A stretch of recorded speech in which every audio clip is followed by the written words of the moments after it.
Hello दोस्तों, नमस्कार। उम्मीद करता हूँ आप सब ठीक होंगे। इसके पहले हमने कविता क्या है रंजन शुक्ल का निबंध दो शीर्षक कंप्लीट कर चुके हैं। तो आज पार्ट 2 लेकर आया हूँ, जो आगे शीर्षक नंबर 3 सृष्टि सौंदर्य की बात करेंगे। तो इसमें आप लोगों को मैं बताता जाऊँगा क्या महत्वपूर्ण है, तो आप लोग ज़रूर कोट करते रहिएगा और पेन कापी लेकर बैठें।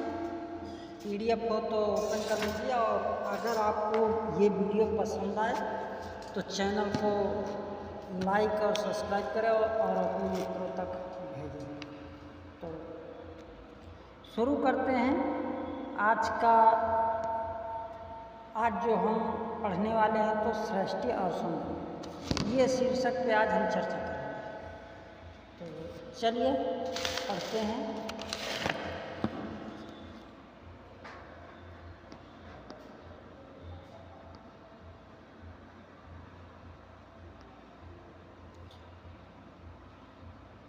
कविता सृष्टि सौंदर्य का अनुभव कराती है और मनुष्य को सुंदर वस्तुओं में अनुरक्त करती है। जो कविता रमणीय के रूप माधुर्य से हमें आदित करती है,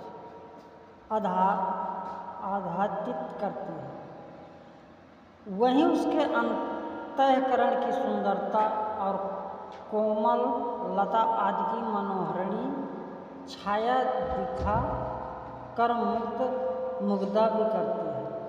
जिस वाक्य की लेखनी ने गढ़ के ऊपर बैठी हुई राजकुमारी तिलोत्तमा, ये कौन सी राजकुमारी थी? तिलोत्तमा। तो इसको नोट कर लीजिए। तिलोत्तमा के अंग प्रत्येक की शोभा को अंकित किया है।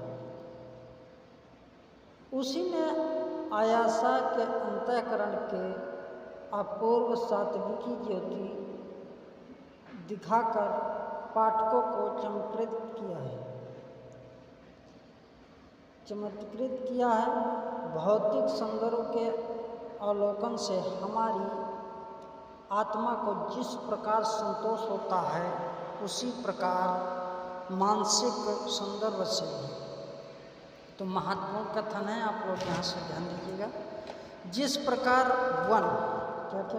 वन पर्वत, नदी, झरना आदि से हम प्रफुल्लित होते हैं, उसी प्रकार मानवीय अंतःकरण में प्रेम, दया, करुणा, भक्ति आदि मनोवेगों के अनुभव से हम आनंदित होते हैं। और यदि इन दोनों पार्थिव और अपार्थिव सौंदर्य का कहीं सहयोग देख पड़े तो फिर क्या कहना।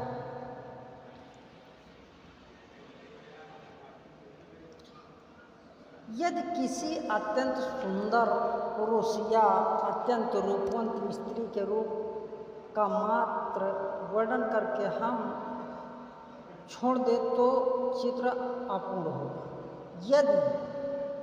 किंतु यदि हम साथ ही उसे हृदय को दृष्टांता से सत्य, प्रियता अथवा कोमलता और स्नेहशीलता आदि की भी झलक देखवे, तो उस वर्णन में सजीवता आ जाएगी। महाकवि ने प्राय इन दोनों सौंदर्यों का मेल कराया है, जो किसी अस्वाभाविक प्रतीत होता है। किंतु संसार में प्राय देखा जाता है कि रूपवान जन सुशील और कोमल होते, और रूपहीन जन क्रूर और दुखशील। इसके सिवा मनुष्य के जो आंतरिक भाव का प्रतिबिंब भी चेहरे पर पढ़कर उसे रुचिर या अरुचिर बना देता है। ठीक है।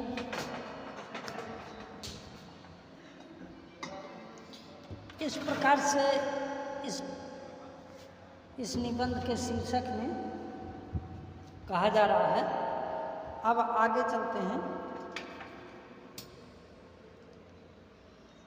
पार्थिव सौंदर्य का अनुभव करके हम मानसिक अर्थात अपार्थिव सौंदर्य की ओर आकर्षित होते हैं।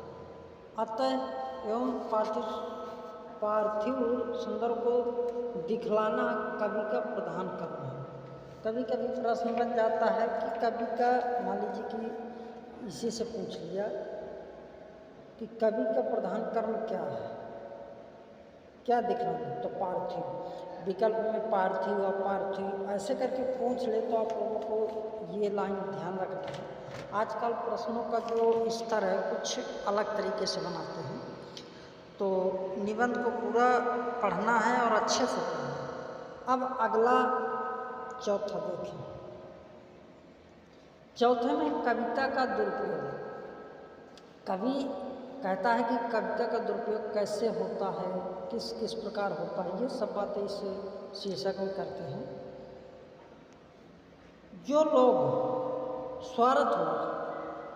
स्वार्थवश व्यर्थ की प्रशंसा करते हैं, जो बिना बात की वो प्रशंसा करते हैं और खुशमात करके वाणी का दुरुपयोग करते हैं, वे सरस्वती का गला घोंटते हैं। ऐसी तुच्छ प्रवृत्ति वालों को कविता न करनी चाहिए। अब आप लोग इस बात पर ध्यान दीजिएगा। कविता का उच्चास उदार और निस्वार्थ हृदय की उपज है। किसकी? कविता का उच्चास उदार और निस्वार्थ हृदय की उपज है। कितना महत्वपूर्ण बात कर रहे हैं। सतकवि मनुष्य मात्र के हृदय में संदर्भ का प्रभाव बहाने वाला, उसकी सृष्टि में राजा और रंग सब समान है। मतलब कहना चाह रहे हैं कि कविता के उसमें राजा हो या नौकर हो, उसको कविता को एक समान माना जाता है। ठीक है, कविता की दृष्टि से ये महत्वपूर्ण बात है। वह उन्हें मनुष्य के सिवा और कुछ नहीं समझता। जिस प्रकार महल में रहने वाले बादशाह के वास्तविक के सद्गुणों की वह प्रशंसा करता है, उसी प्रकार झोपड़े में रहने वाले किसान के दर जो सद्गुणों की भी। श्रीमानों को सुभागम की कविता लिखना और बात बात पर उन्हें बधाई देना सतकवि का काम नहीं है।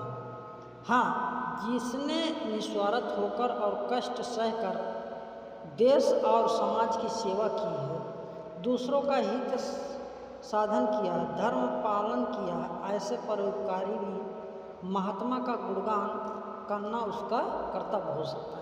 लेकिन ऐसा नहीं कि अपनी कविता के मूलों के लिए या कविता आप कर रहे हैं तो राजा किसी प्रकार का अत्याचारी है उसका आप प्रशंसा ही कर रहे हैं।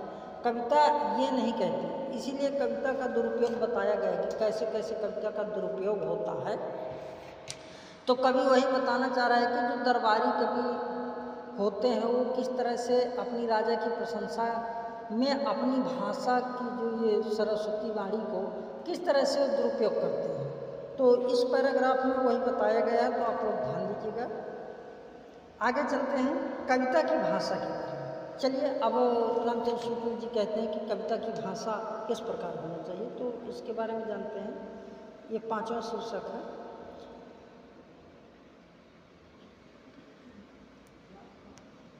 मनुष्य स्वभाव से ही प्राचीन पुरुष और वस्तुओं से श्रद्धा की दृष्टि से देखता है। पुराने शब्दों में हम लोग उसे मालूम ही रहते हैं। इसी से कविता में कुछ ना कुछ पुराने शब्द आ ही जाते हैं। उनका थोड़ा बहुत बना रहना अच्छी बात है। वे आधुनिक और पुरातन कविता के बीच संबंध सूत्रा का काम देते हैं।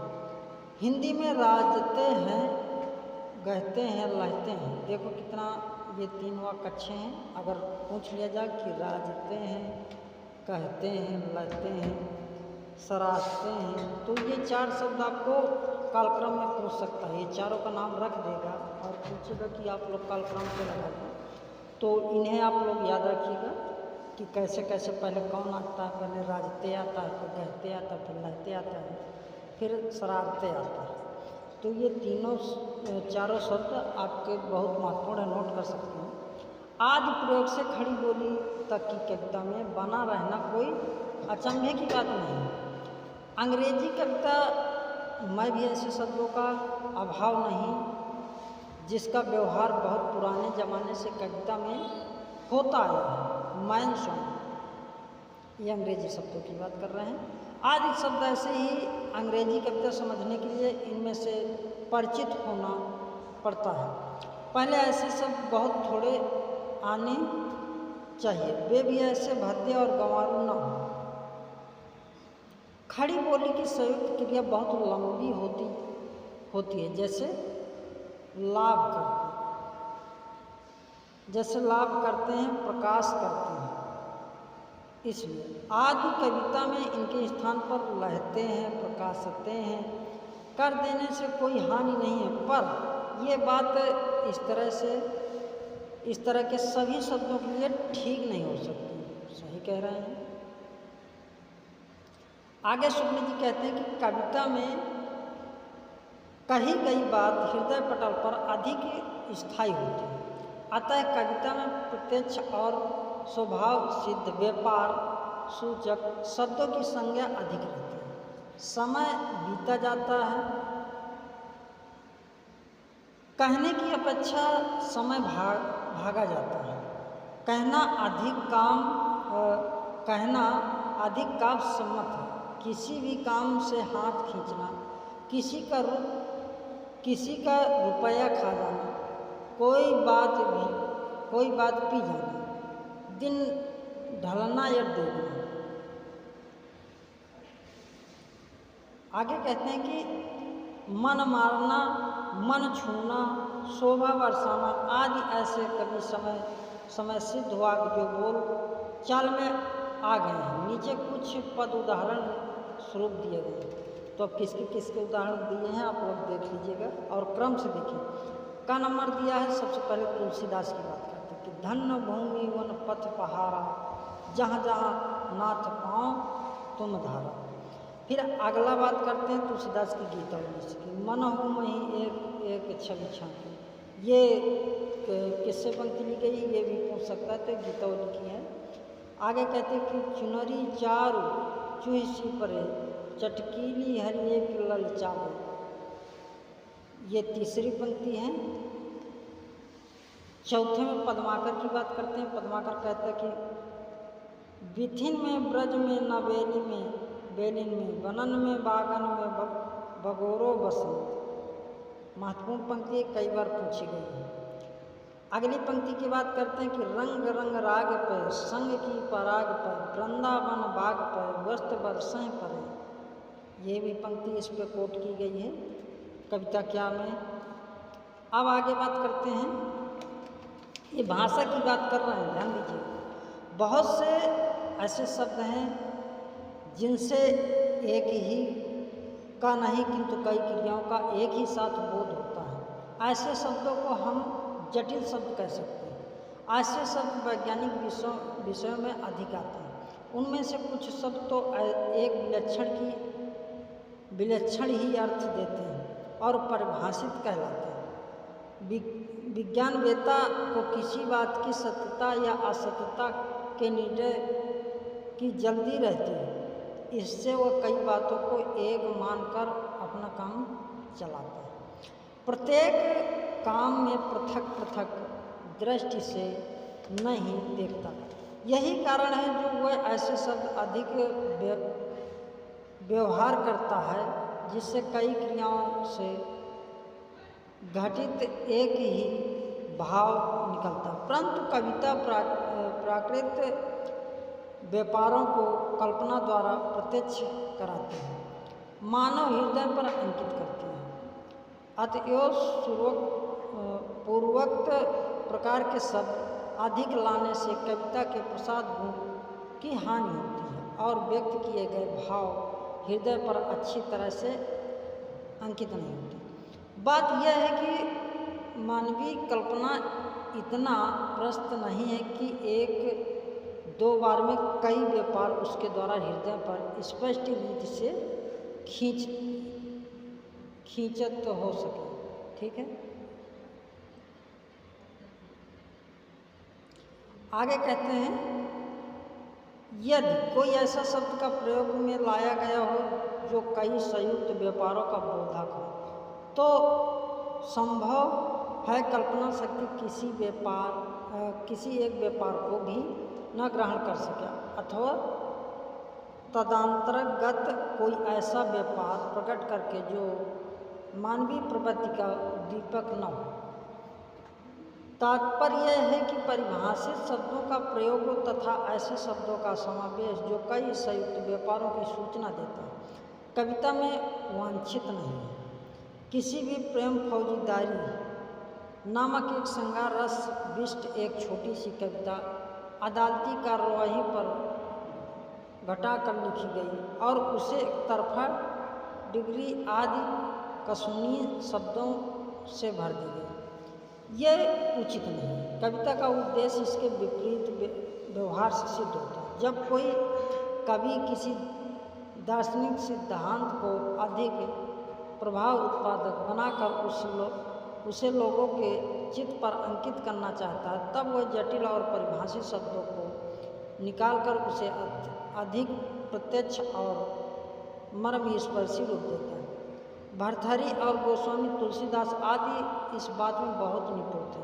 भर्तृहरि का एक श्लोक है, नीचे भर्तृहरि का एक श्लोक दिया हुआ है, अंग्रेजी में ये श्लोक है कि त्रसा सुयक्तता से विपत्ति सलिंत स्वादु सुरंभी दुच्छतार्तः संछाली कवलंती सकादिवलांतिनम प्रदीपम राघवम दृष्टांत मलस्पति वाधुम प्रतीको व्यायार्धो सुखमित व्यर्थ जन। तो ये किसका श्लोक है? भर्तृहरि का, याद रखिए। आगे तुलसीदास का भी दिया होगा। इसका अगर भावार्थ समझे कि प्यासे होने पर स्वादिष्ट और सुगंधित जलपान, भूखे होने पर सकादी के साथ चावलों का भोजन और हृदय में अनुरागीन के प्रज्वलित होने पर प्रियतमा का आलिंगन करने वाले मनुष्य विलक्षण मूर्ख हैं, क्योंकि प्यास अधिक व्याधियों की शांति के लिए जलपान आदि प्रतिकारों ही को वे सुख समझते हैं। वे नहीं जानते कि उनका ये उपचार बिल्कुल ही उल्टा है। देखिए यहाँ पर कवि ने कैसी विलक्षण उक्तियों के द्वारा मनुष्य को सुख दुख विषय बुद्धि की भ्रामकता दिखलाई है। अंग्रेजी में भी पोप कवि इस विषय में बहुत सिद्धस्त था। किस कवि का नाम आता है? पोप कवि। नीचे उसका एक साधारण सिद्धांत लिखा जाता है, जैसे भविष्य में क्या होने वाला, इस बात को अनभिज्ञता इसलिए दी गई जिसमें सब लोग आने वाले अनिष्ट की शंका से उस अनिष्ट घटना के पूर्ववर्ती दिनों से सुख को भी न खो बैठे।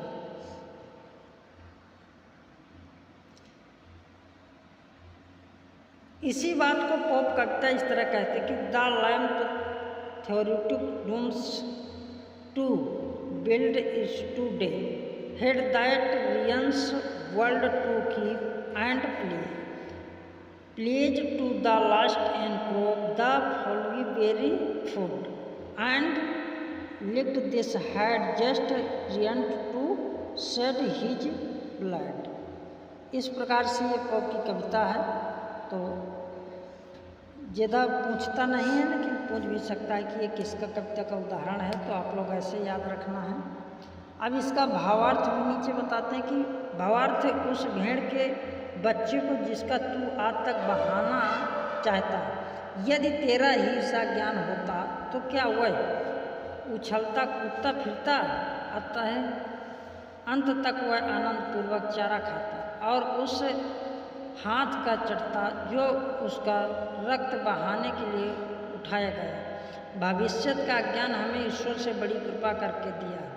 अनिष्ट शब्द बहुत ही व्यापक और संदिग्धता, अतः कभी मृत्यु ही को सबसे अधिक अनिष्ट वस्तु समझता। मृत्यु की आशंका से प्राणी मात्र एक विचलित होना स्वाभाविक है। कभी दिखलाता कि परम अज्ञानी पशु की मृत्यु सिर पर नाचते रहते ही सुखी रहता है, यहाँ तक कि वह प्रहकत के हाथ से चाटता जाता है। एक अद्भुत और मर्मस्पर्शी दृश्य पूर्वोक्त सिद्धांत को यहाँ काव्य के रूप में प्राप्त हुआ है। आगे की एक और साधारण सा उदाहरण लीजिए। तुमने उससे विवाह किया, यह एक बहुत सी साधारण वाक्य, पर तुमने उसका हाथ पकड़ा, यह एक विषय का अर्थ गर्भित और काव्योचित वाक्य। विवाह शब्द के अंतर्गत बहुत से विधान हैं जिन सब कोई एक दफे दृष्टि नहीं डाल सकता, अतः उसे कोई बात स्पष्ट रूप से कल्पना में नहीं आती। इस कारण उन विधानों में सबसे प्रधान और स्वाभाविक बात जो हाथ पकड़ना है, उसे चुनकर कवि अपने अर्थ को मनुष्य के हाथ पटल पर रेखांकित करता है। अब श्रुति सुखता, इसको अगले नेक्स्ट वीडियो में पढ़ेंगे, नहीं तो वीडियो लंबी हो जाएगी। तो आज के लिए इतना ही। अगर आपको वीडियो पसंद आए तो चैनल को सब्सक्राइब करें, अपने दोस्तों तक शेयर करें। तो आज के लिए इतना ही। बहुत बहुत धन्यवाद।